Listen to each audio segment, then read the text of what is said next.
ಚನ್ನಗಿರಿಯ ಕಂಚಗಾರನಹಳ್ಳಿ ಸರ್ಕಾರಿ ಶಾಲೆಯ ದುಸ್ಥಿತಿ, ಇಲ್ಲಿಯ ಮಕ್ಕಳ ಶಿಕ್ಷಣವೇ ಅಪಾಯದ ಅಂಚಿನಲ್ಲಿ.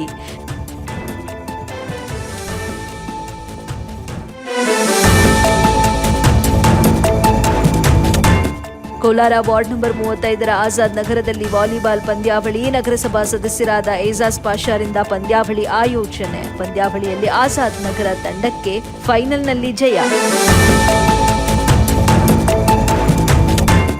ದಾವಣಗೆರೆಯಲ್ಲಿ 7 ಕಿಲೋಮೀಟರ್ ಉದ್ದದ ಕನ್ನಡ ಧ್ವಜ ಮೆರವಣಿಗೆ. ಐತಿಹಾಸಿಕ ಮೆರವಣಿಗೆಗೆ ಸಾಕ್ಷಿಯಾದ Davanagere London world book of ರೆಕಾರ್ಡ್ನಲ್ಲಿ ವಿಶ್ವ ದಾಖಲೆಗೆ ಸೇರುವ ನಿರೀಕ್ಷೆ.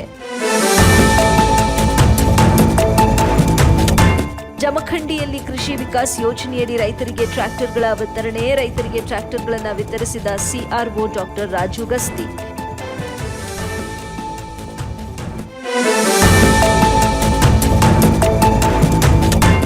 ಶಾಸಕ ಪ್ರದೀಪ್ ಈಶ್ವರಿಂದ ಅರಿಶಿನ ಕುಂಕುಮ ವಿತರಣಾ ಕಾರ್ಯಕ್ರಮ. ಮಂಚೇನಹಳ್ಳಿ ಗ್ರಾಮದಲ್ಲಿ ಮನೆ ಮನೆಗೂ ಭೇಟಿ ನೀಡಿ ವಿತರಣೆ. ಬ್ಲಾಕ್ ಕಾಂಗ್ರೆಸ್ ಅಧ್ಯಕ್ಷ ನಾಗಭೂಷಣ್ರಿಂದ ಕಾರ್ಯಕ್ರಮಕ್ಕೆ ಚಾಲನೆ.